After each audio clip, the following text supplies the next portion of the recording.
I'm coming. What's going on, everybody? Crazy Dog back with another late night Browns video for you guys. And as you guys just saw, it's official. Jadeveon Clowney is back in Berea. And I'm so freaking ready to watch Clowney and Myles Garrett absolutely tear apart opposing offensive lines for another year. And you know what makes me even happier? We got another dog alongside them in Perion Winfrey. And you know what? I don't even think we're done addressing the D-line yet. No. Because if I know Andrew Berry, he's going to add another monster to go with Perion Winfrey. Now, if you ask me who I'd want, you already know who I want. Ndamukong Kung Su, Akeem Hicks, maybe even Eddie Goldman. Wouldn't completely hate it, but I would prefer Sue or Hicks. Speaking of which, how you doing? You already know what you want to do, you know. You want to come ball out with a couple dogs, you know. Come possibly try to win that ring with us. You already know how you doing. How you doing? Man, if we get Hicks or Sue to go with our front four, oh my God, that would be illegal. If I was an opposing quarterback and I saw Garrett, Perion Winfrey, let's say Akeem Hicks, and Jadeveon Clowney coming after me, boy, I would seriously retire. I'd be like, you know what? I don't get paid enough for this. I'm out of here. Straight up. Now, there's another guy who I really want to see in Berea pronto. And he already plays for the team. And that is tight end David Njoku. Now, for those who are unaware, Njoku is currently holding out from voluntary OTAs while his agent and the Browns negotiate a new contract. And according to Mary Kay Cabot, it sounds like they're close. So we could possibly have an announcement on a new contract this week, which would really make my day. I tell you that much. Because my God, dude, Njoku deserves to have a quarterback like Deshaun Watson. Straight up. You know, he's 25 years old. And so far in his career, I mean, the best quarterback he's played with, obviously, is Baker Mayfield. But even then, like, Baker was good, but he just wasn't really feeding Njoku. Of course, Njoku had to share snaps with the likes of Harrison Bryant and Hooper. I mean, now he's still got to deal with Harrison Bryant, but no Austin Hooper. Hooper's gone. So, it's literally just Njoku and Harrison Bryant, and maybe we add another tight end. Or maybe someone else, you know, comes out of nowhere and takes one of them final tight end spots. That's why I like training camp, because, you know, guys come out of nowhere. Like I said, Isaiah Weston, wide receiver out of Northern Iowa, I think. That dude is looking like a beast. He's going to be the guy that everyone falls in love with during training camp. I can already tell you. But yeah, I mean, you look at what David Njoku has done so far throughout his career.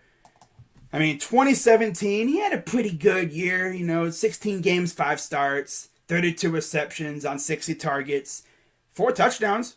Not bad, not bad. He even got to run the ball one time. How about that, huh? Yeah.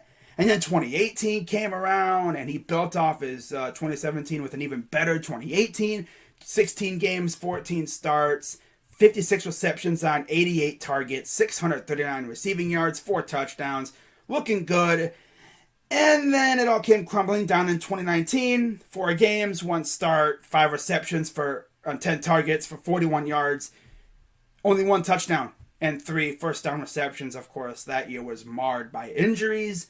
I believe there was a game against the Jets where I think he landed on his wrist. And that completely derailed his entire season, pretty much. He missed probably like 95% of the season after that. Or like 90% of the season. He missed a long time. Let's just say that.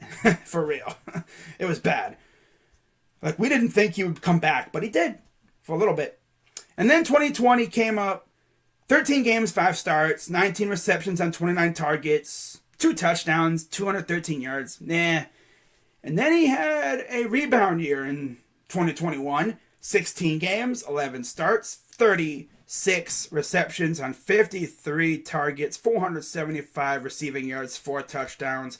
And once again, he got to run the ball. I believe that was on a jet sweep, which I'll tell you one thing. In all my years of watching the Browns, I don't think I've really ever seen a tight end run a jet sweep. That was different. And of course, it really wasn't successful, but that just kind of summed up the whole season, you know. Trying new things, and it didn't really work out that well. Of course, it didn't really help that our quarterback was battling an injury pretty much the entire year. But yeah, I'm really excited to see what we can do with Njoku, with Deshaun Watson. Now, to make me even more excited to watch Njoku and Watson, I found this tweet from More For You Cleveland on Twitter, and I quote, "Something to think about. Watson led Darren Fells and Jordan Akins to a combined 70 catches, 759 yards, and 9 touchdowns in 2019 in a skills room that also had D-Hop and Will Fuller." Speaking of which, Will Fuller, how you doing? You want to come bowl with a bunch of dogs, huh? Mari Cooper, you, Jakeem Grant, that'd be nice. DPJ, yeah. David Bell, how you doing? Yeah, man, I'd love to bring in Will Fuller. I even saw a tweet from Josina Anderson talking about us possibly bringing him in. So, Will Fuller, I mean, if you're trying to go crazy with an old friend of yours and Deshaun, how about you, come to the land and come ball out with a bunch of dogs, huh? But yeah, with that being said, guys, keeping it nice and short for you guys. Let me know what you guys think of Njoku getting extended. I heard 13 million. Interesting. I think it's per year, too. I mean, he honestly kind of deserves it. Especially if he can stay healthy. And with a quarterback like Deshaun Watson, yeah, I'm excited. Let me know what you guys think. As always, hit the bell, subscribe, share this video out. You already know. Follow me on my socials, Twitter, Instagram. You already know. I'm Crazy Dog. And in the words of Mike Tyson, sign the contract, big boy. Sign the contract. I'm out.